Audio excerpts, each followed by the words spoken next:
My name's Ben. I work with Cascadia Forest Defenders. For the last 3 months, we've had a tree sit in the White Castle timber sale. And in Chandra's presentation, she showed a picture of buck rising. And White Castle is also a very low retention harvest, and we decided to go into White Castle and blockade so it would not look like buck rising. I am 22 years old. At this point in my life, I am already sick of asking politicians and do not believe in asking politicians for anything. There are many people exactly like me, and one thing you can do if you don't just want to write to your congressman is choose to support groups who are putting their bodies on the line.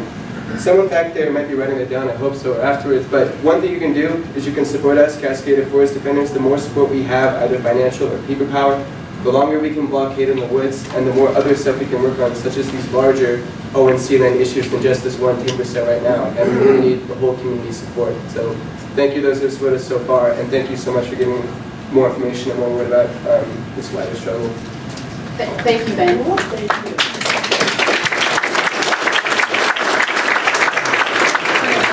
Assembly there in the front. I moved here from Southern California because of the water. It's clean water.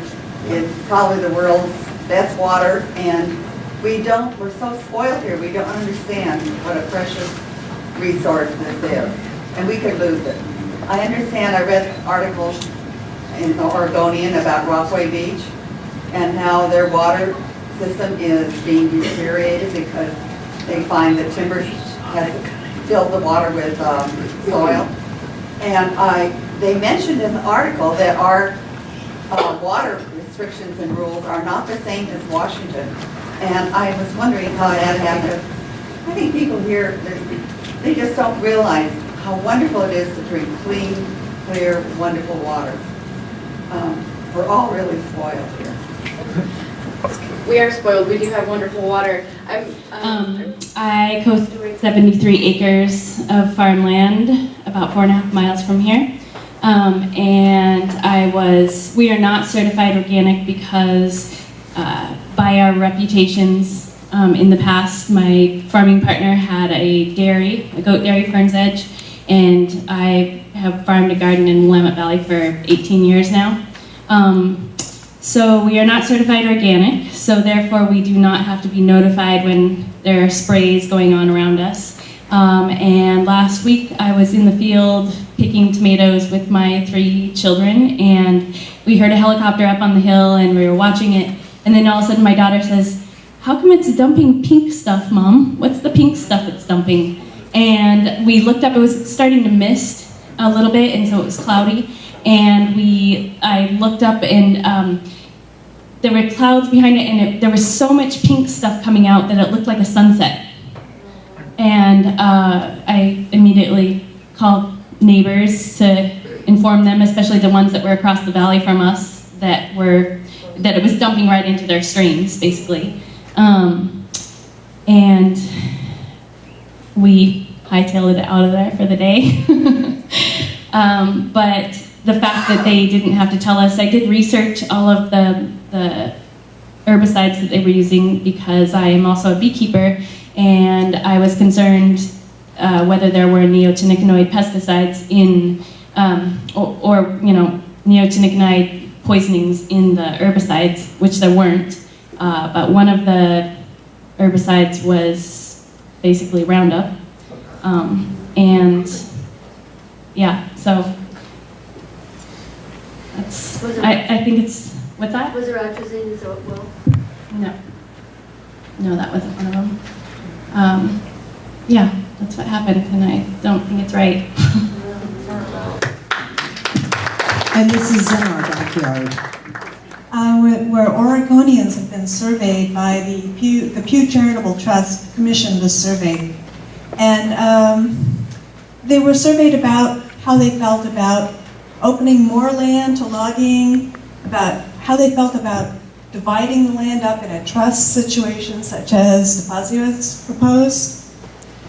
And the results of the survey were that across the board, in all the categories, Republican, Democrat, Independent, men, women, and they even segregated out the 4 big timber counties, the southern counties. I think that in Lane is one of those. And across the board, all those groups preferred not to open up more land to logging, to do a sustainable harvest at maybe opening up 20% of the ONC lands to logging, as opposed to 55 or 60% under the DeFazio plan. So what I want to ask what we can do about is our politicians, for some reason, are voting exactly the opposite way. They're supporting the exact opposite policies that the people are requesting. In fact, that starts on a county level, where our own Southern Lane County Commissioner, Faye Stewart, introduced a resolution in Lane County to support the DeFazio plan, and it was voted for. It passed 4-1. And then Faye Stewart, who's a member of the Public Lands Committee at a state level organization of commissioners, the Association of Oregon Counties, took that same resolution, they voted on it there. It passed. And what this says to legislators, the state of Oregon, all the counties of Oregon support the DeFazio plan. Then the Oregon legislators voted on it, and they passed it too, with only 14 nay votes. So, to me, it looks like we got to start to counteract this at the level we can address, which is the county commissioner level. It starts there, and then these people keep going up the ladder with their votes till it looks like the entire state is on board, and we're not. So hopefully we'll get some good commissioner candidates. I already know of a few. And get out and vote, work on this level, tell them at the level that we can reach them that this is not what we want.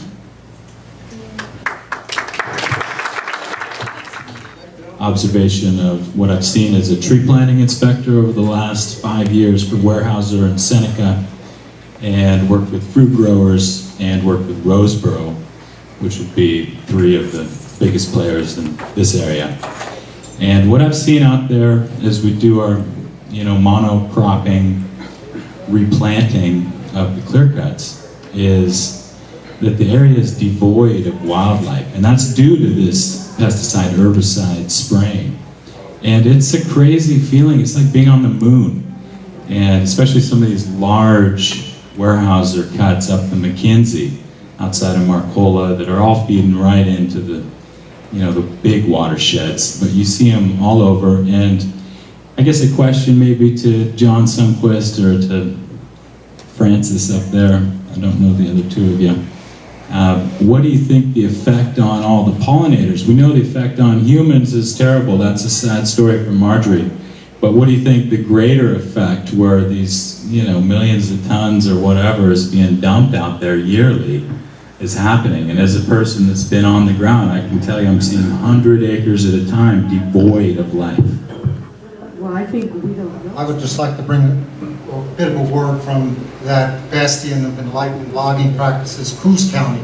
And I'm a volunteer on the executive council of the Coke Hill Watershed Association. Our meeting last month, we hosted a fellow from American Rivers who gave a similar presentation. Bob Main, Coos County Commissioner, was there talking about the taxes, not talking about the severance tax.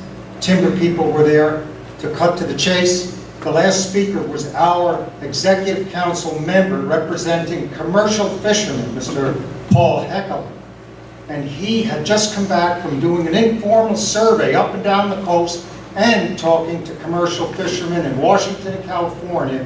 And he reported to us that it was shaping up to be one of the best ocean salmon seasons in many, many years. He said, for God's sake, they're buying new pickups in Charleston. He said, who could believe it?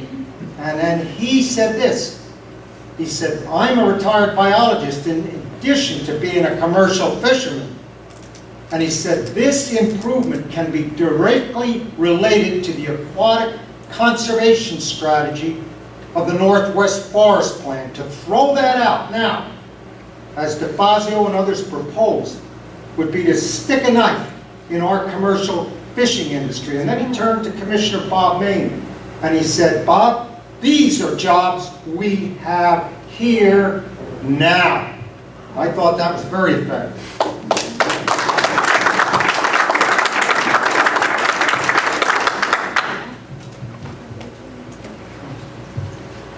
Which is a great segue to what I wanted to bring up. I think that part of what we need to do is expose how much our legislators are taking from the timber industry or the deforestation industry because that's, follow the money. That's why I'm sure the fishing industry doesn't give nearly as much as the timber industry to all these legislators. So I see that as a really good education. Get that list, send it out, let other people know, follow the money. And also the OSU Science that report that our forests sequester more carbon than any other forest in the world. That's pretty big knowledge. So those are things that we need to educate our friends about, go knocking on doors, get new county commissioners. And then I talked to Pete Sorensen about this whole thing, because these are federal forest lands, right? So this isn't just Oregon, these are all the people in the country. These are our forests. So I started talking to my relatives in Michigan and New Mexico. Hey, do you guys want these forests to be cut so a few people make money? No, they don't. So Pete said he thinks it only has about a 5% chance of passing anyways, which doesn't mean they aren't gonna go another avenue. So I'm wondering what you thought about these strategies, and if anybody has a comment on the 5% chance of passing. Comment from Pete. I just wanted to say that, well, we all saw the Ken Burns, the Dust Bowl days. I just keep fantasizing. I know we're up against urgency, but if we can do something about how we keep going, more amping up our logging just as well. I mean, it's the same process that we've gone through, since we set foot on this continent. Okay, and I believe time for one last question. I'm going to grab Aaron Grady over here. Hi. My name is Erin Grady, and this panel was really awesome and I appreciate it a lot. I just wanted to introduce myself as a member of Cascadia Forest Defenders, and we're a direct action group that tries to confront the Wyden and Tafazio problem. And also, we have this summer, for the past 3 months, been occupying the White Castle timber sale, which was mentioned on one of Doug's slides. It's one of those horrible variable retention harvest clear cuts, and right now surveying hasn't worked to buffer it out or stop it, and also lawyers have found many reasons why they can't sue on White Castle, so we're kind of the last attempt to stop this clear cut from happening, which could happen any day. So if you wanted to ever come out and see the tree sit, we live out there. It's just east of Myrtle Creek, and we're always looking for support with new people to join our group, donations, gear, and yeah, I just wanted to thank all of you for coming and thank all these awesome people for sharing all this information. Thanks. Are you www.forestdefensenow.com. Okay, do we have any last words? I'm glad, but I'm also tired of emailing and signing petitions and making phone calls. I want to know what else I can do. Send them all a copy of the Lorax, sit in our office, sit in the forest. I want to know something more concrete I can do. I said education, your friends, your neighbors, other people in your community. Anytime someone gives you an opportunity to talk about this issue, share it. If you're on one of our websites or our Facebook pages, share the information we're putting out.